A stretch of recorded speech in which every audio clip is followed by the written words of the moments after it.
Oi mundo! O assunto de hoje é psicologia, o assunto de hoje é psicanálise, o assunto de hoje é quadrinhos, literatura. O assunto de hoje tá incrível. O assunto é o monômito ou a jornada do herói, um termo cunhado pelo antropólogo José John Campbell, que ao analisar os grandes contos, os grandes mitos que a humanidade sempre contou, ele identificou alguns passos, algumas coisas que todas essas histórias têm em comum e que fazem delas grandes histórias que marcaram a sua época e geração. Bom, primeiramente o Joseph Campbell, ele é americano. Ele nasceu em 1904 e morreu em 1987. Ele viveu um pouco mais de 80 anos. Ele viveu no período da Grande Depressão e isso afetou bastante a história dele no sentido de formação e de própria vida particular. Ele se formou na Universidade de Columbia em literatura inglesa no ano de 1925 e fez mestrado em literatura medieval em 1927. Ele tinha uma fascinação absurda pela literatura americana e pelos contos regionais. Ele acreditava que a literatura podia dizer tudo sobre aquele povo. Bom, nesse sentido, após o período da Grande Depressão, ele passou 5 anos estudando num regime muito severo. E nesse regime de estudo, ele chegou aos estudos psicanalíticos do Freud e do Jung, e ele considerou que a psicanálise seria uma das melhores formas de se analisar uma história, de analisar todos os conteúdos que ela pode vir a trazer. Nesse sentido, ele pegou duas coisas, dois pequenos fatos da teoria do Jung, que são a teoria do arquétipo, que são os elementos que Jung notou recorrente nos sonhos. Seriam as formulações que cada um tem, os diferentes eus que cada um tem para cada situação. Você é uma pessoa, mas você está sempre em papéis diferentes. Você ocupa lugares diferentes, tanto socialmente quanto dentro de si. Você não é um eu fixo, você é um eu que o dia inteiro está se transformando, está mudando entre diferentes posições. E aliado a isso, ele também pegou a posição do inconsciente coletivo, a da ideia dos pensamentos recorrentes, não só numa pessoa, mas enquanto no povo. Enquanto a isso, ele deu uma entrevista em 1990, O Poder do Mito, e aí ele fala, abre aspas, a psique humana é essencialmente a mesma, em todo mundo.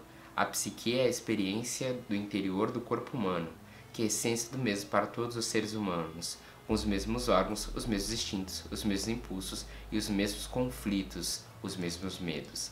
Os mitos, basicamente, são os mesmos e têm sido sempre os mesmos. A chave para encontrar a própria mitologia é saber a sociedade que você se filia.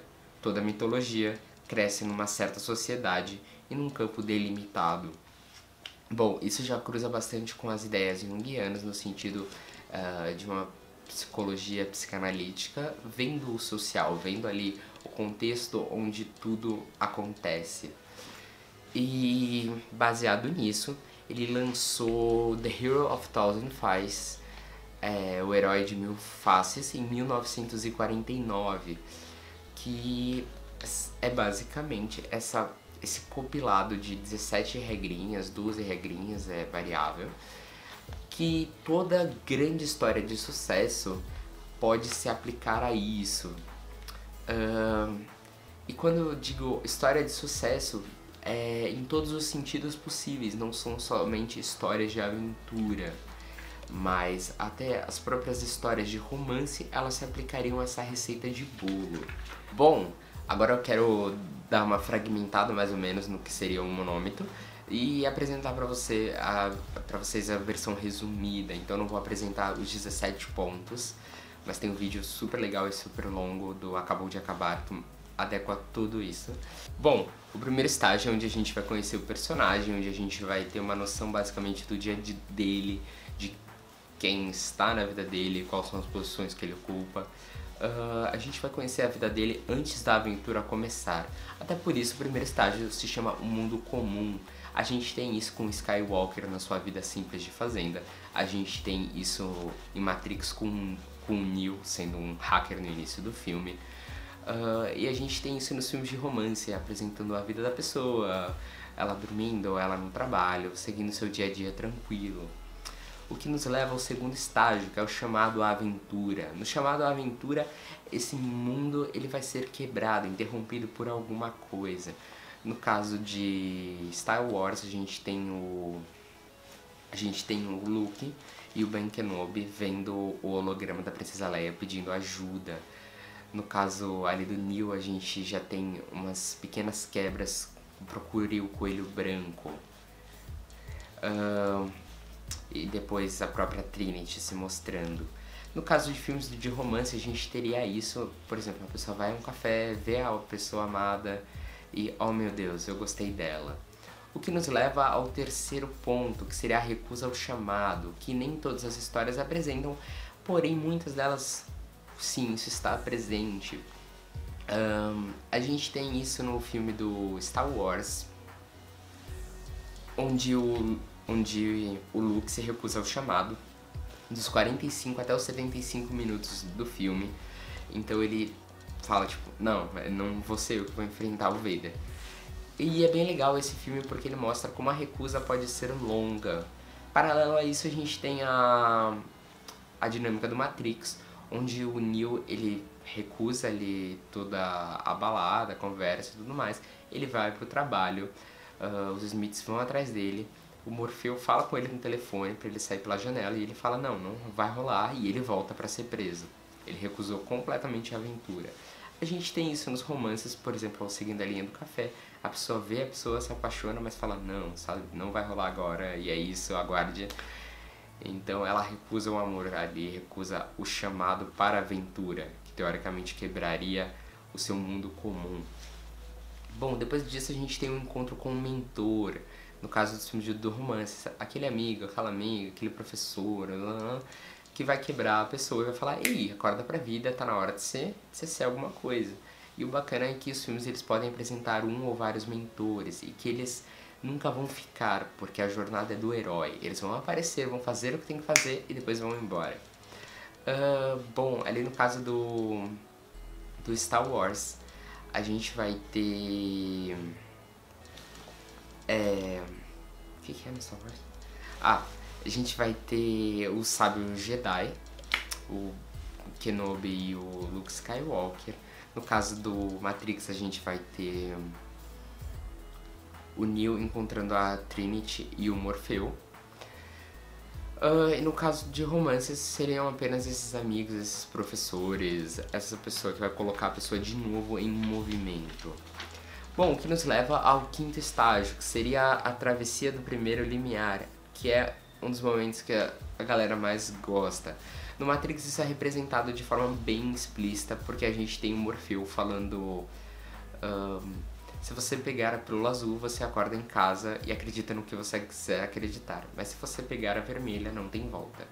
Você continua comigo e eu te mostro o quão profundo o buraco do coelho é.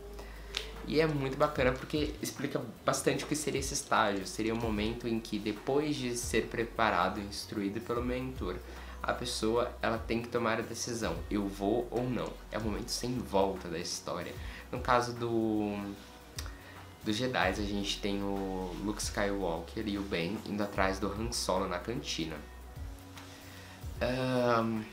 E em filmes de romance a gente poderia ter justamente a parte em que a pessoa cai na real e fala com a outra pessoa amada e fala, vamos ter algo.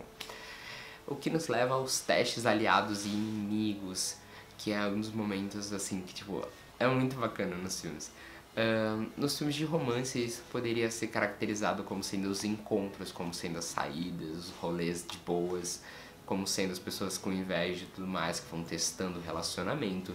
Dentro ali de Matrix, a gente tem bastante isso claro. Depois que o Neo atravessou, ele fica mal e ele vai treinar como Morfeu dentro da Matrix. Ele vai fazer os programas dele, ele vai aprender a lutar, ele vai cair do prédio, aí ele vai encontrar os inimigos. E é bem bacana porque isso dá a possibilidade, esse estágio, de decorrer bastante o filme, de ter bastante coisa, de engrandecer a obra, se for bem trabalhado, porque é um momento onde a gente vai ter pequenos momentos de conflito, atrito, em que o nosso personagem vai justamente se desenvolvendo, ele vai ficando mais profundo, tendo maior conteúdo dentro dele.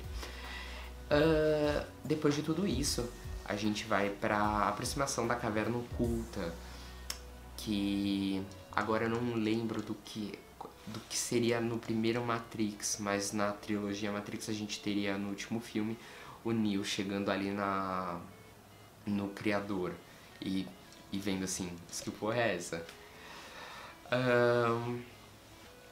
Bom, a aproximação da caverna oculta, ela é basicamente um dos ápices do filme. Ela tipo já se encaminha pro terceiro ato, né, onde a trama vai fazer sentido, onde tudo que ele aprendeu tem que ser muito testado e posto à prova.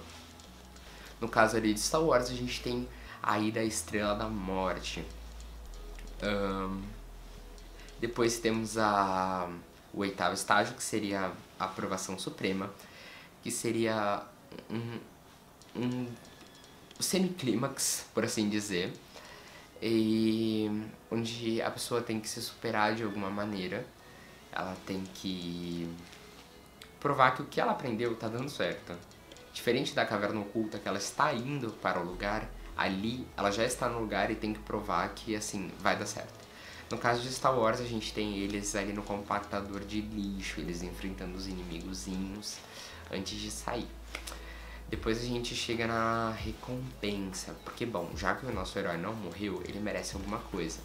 E o bacana é que essa recompensa, ela não precisa ser um objeto, geralmente ela não é. Ela é, num filme de romance, por exemplo, o pedido de casamento. E aí o clímax vai ser no casamento. No caso do Star Wars... O que é? Ah tá, no caso de Star Wars, o Vader e o Luke, depois da briga, eles meio que se reconciliam ali, eles meio que se entendem. Então, não é um objeto físico, que geralmente é o final da história, mas sim uma recompensa por ele ter chegado até ali, mais ou menos. E 10 é o caminho de volta, onde a gente teria o retorno, porque o herói ele precisa voltar ao mundo dele. Então ali se inicia o retorno dele, a normalidade. Nosso herói já tá diferente, mas ele precisa voltar. No caso de Star Wars, a gente tem o Luke, a Leia e o Han sendo perseguidos pelo Império depois de fugirem da Estrela da Morte. E é bem legal porque esses momentos eles são tão entrelaçados que no Star Wars o nono estágio, 10º e 11º são bem juntos. Tanto que o 11º é a ressurreição, no momento em que o nosso herói ele meio que vai morrer, tanto simbolicamente quanto pode ser justamente morte mesmo, como a gente vê em vários quadrinhos. Como ele pode... Porque é o caminho de volta e ele morre nesse processo. Ele tem que aparecer como algo novo, ele não pode voltar do mesmo jeito.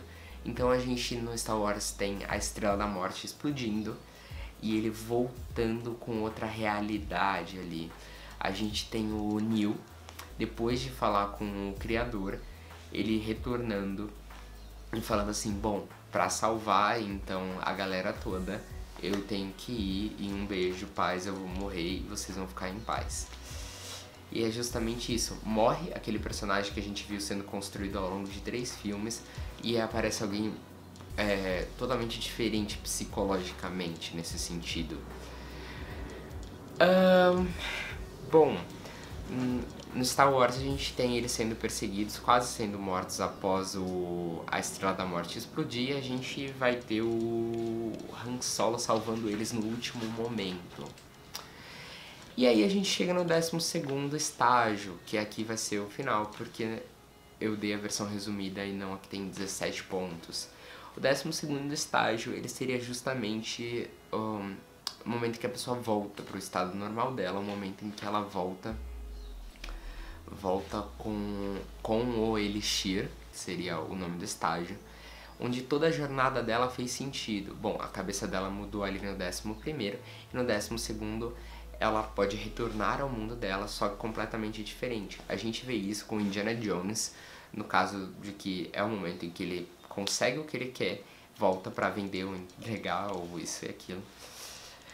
E é bem bacana, é o momento que mais ou menos tudo se significa, e os momentos que as pessoas no cinema falam, nossa, que final clichê. Porque é aquele momento em que se o filme não for ousado, ele cai na mesma. Tipo, parabéns, você conseguiu, é isso aí, yeah! No filme de romance a gente tem justamente como sendo isso. Depois de quebrar o coração e tudo mais, encontra a pessoa amada. Mas é o que dá um sentido ao filme em si. Pra fechar, Wolfgang Iser, ele comentou sobre o monômito, abre aspas, apenas as ciências duras dizem respeito ao fechamento das questões, cabendo à ciência suave somente seu mapeamento, tomando posição semelhante ao analisar e conhecer a possibilidade do monômito é apenas um possível catalisador dentre várias chaves da literatura inglesa possível. Ou seja, saber disso não tira graça, mas abre espaço para que você possa analisar melhor o filme, para que você possa entender melhor as coisas, e até para filmes muito difíceis de entender, para que você tenha mais ou menos um norte. E é isso. Bom, se alguém gostou do vídeo, compartilhe, se inscreva no canal, dê like que ajuda bastante, e